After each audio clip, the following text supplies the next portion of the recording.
महाराष्ट्र में विधानसभा चुनाव के पहले सीटों के बंटवारे को लेकर चर्चा शुरू है। ऐसे में महाविकास आघाड़ी में सीट बंटवारे को लेकर कहीं तनातनी नजर आ रही है, क्योंकि पहले तो सीएम पद का चेहरा यहां पे बताया जाए, ऐसी मांग उद्धव ठाकरे कई बार कह चुके हैं। तो कई बार एनसीपी की तरफ से यानी शरद पवार गुट से कहा है कि हमें सीएम पद के कोई चेहरे में स्वारस्य नहीं है। ऐसी बात खुद शरद पवार ने कही है।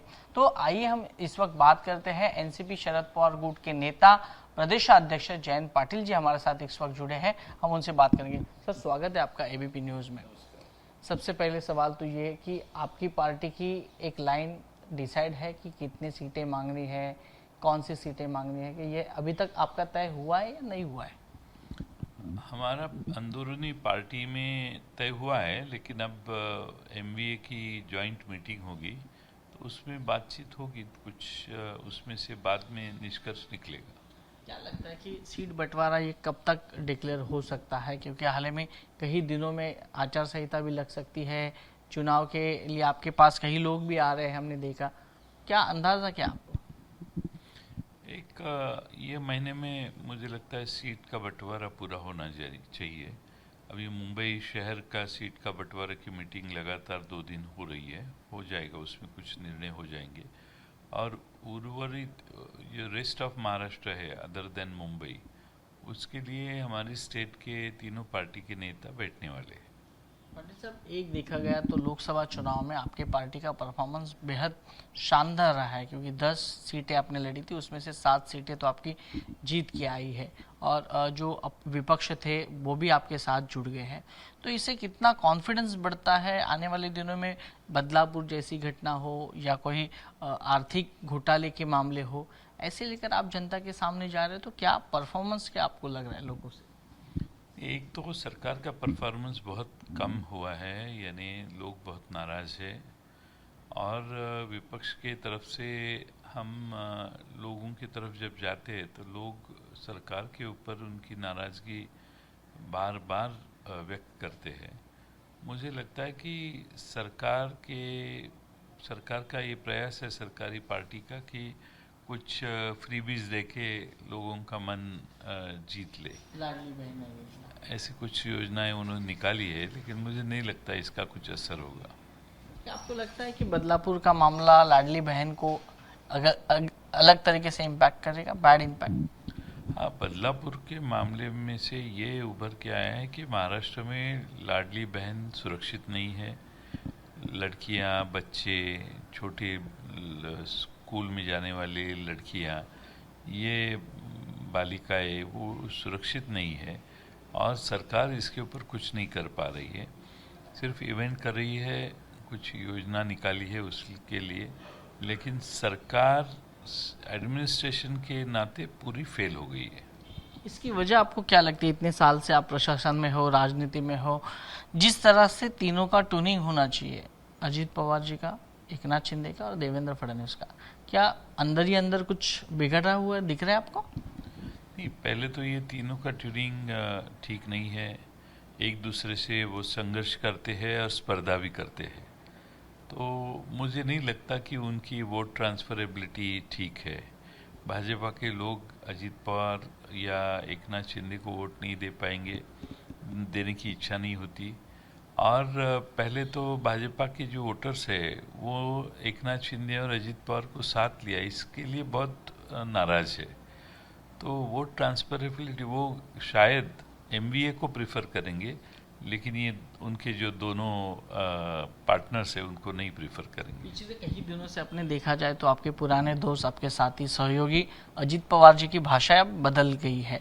उनका पश्चाताप हो रहा है कि सुनेत्रा पवार को उन्होंने सुप्रिया सुले के सामने क्यों चुनाव में उतारा। अभी थोड़ा सा इमोशनल पार्ट आता है, कभी कभी इमोशनल बातें करते हैं, कभी राज्य की बात करते हैं। तो ये बदलाव को किस तरह से देखते हैं जो पिंक कलर में बदला है? नहीं, ये उनका स्वभाव नहीं है, उनका स्वभाव सारे महाराष्ट्र को मालूम है। और वो जो कंसल्टेंट है जो उनको मार्गदर्शन करता है, जो एजेंसी उन्होंने लेके रखी है, वो जो कहते हैं कौन से कपड़े पहनने के, वो तय करते हैं। सभा में क्या कलर होना चाहिए वो तय करते हैं। गाड़ी को कौन सा कलर वो तय करते हैं। और ये कभी महाराष्ट्र में नहीं हुआ, ऐसी ज़रूरत किसी को नहीं पड़ी। और ये जो आर्टिफिशियल मैनेजमेंट हो रही है, ये इससे महाराष्ट्र वाकिफ नहीं है। मुझे लगता है कि महाराष्ट्र के लोग ये मान्य नहीं करेंगे। पर ऐसे लग रहा है कि उनकी भाषा से कि वो वापस से अपना जो पुराना दरवाजा है वो खुला रखना चाहते हैं। अगर इन केस समझो, अगर विधानसभा में कहीं सरकार बनाने के लिए अगर अजित पवार की जरूरत पड़ती है तो क्या उनका वेलकम होगा?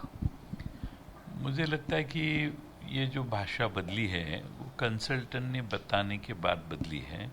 ये उनकी खुद की भाषा नहीं है, वो दिल से ये नहीं चाहते। लेकिन लोगों को क्या अच्छा दिखता है, अभी वो जो कर रहे हैं वो एक्टिंग है, वो कोई ओरिजिनलिटी नहीं है। और हमें सबको मालूम है अजित पवार के स्पेशलिटी क्या उनका बिहेवियर का पैटर्न क्या है। ये अलग सा पैटर्न है, ज़्यादा दिन नहीं टिकेगा।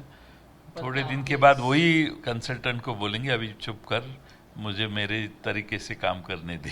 पर क्या आप उनके लिए दरवाजे खुले रखेंगे आने वाले दिनों में? नहीं, अभी जो बात होने वाली नहीं है उसके बारे में बात करने से क्या मतलब क्या है, उसकी कोई चर्चा नहीं, बात भी नहीं होती हमारी किसी।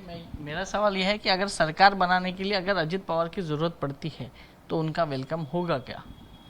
इस सरकार बनाने को अजित पवार की अगर ज़रूरत पड़ती है तो इसका मतलब सामने वाले की मेजॉरिटी हो गई, तो वो उधर ही जाएंगे ना, वो इधर किस लिए आएंगे। तो सरकार एमवीए की बनने की बहुत पॉसिबिलिटी महाराष्ट्र में है और मुझे नहीं लगता कि किसी की ज़रूरत हमें पड़ेगी। नहीं पड़ेगी। सीएम पद का चेहरा कौन होगा? हमारे सीएम पद का चेहरा, इसके बारे में हम कोई बातचीत नहीं कर रहे। एक दूसरे से विचार विमर्श करके आवश्यकता है या नहीं पहले, क्योंकि इसके पहले कभी सीएम पद का चेहरा रखे इलेक्शन महाराष्ट्र में नहीं हुई, पहले कभी भी नहीं हुई।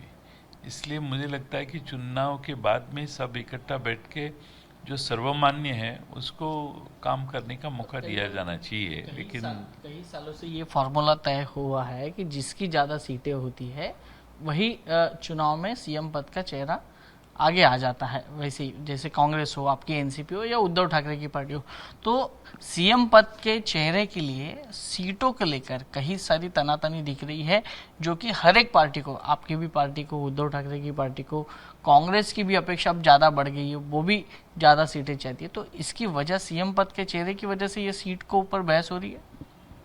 नहीं, हर पार्टी को उनकी पार्टी बढ़ाने की अधिकार है, उसकी वो कोशिश करेंगे। हमारे गठबंधन जब पूरा होगा, सीट शेयरिंग पूरा हो जाएगा, तब समझ में आएगा कि कौन कहाँ लड़ रहा है। अब मांगने के लिए तो हर आदमी, हर पार्टी ज़्यादा से ज़्यादा सीटें मांगती है, लेकिन एक दूसरे से बातचीत करने के बाद कुछ उसमें थोड़ा स्वरूप सामने आएगा।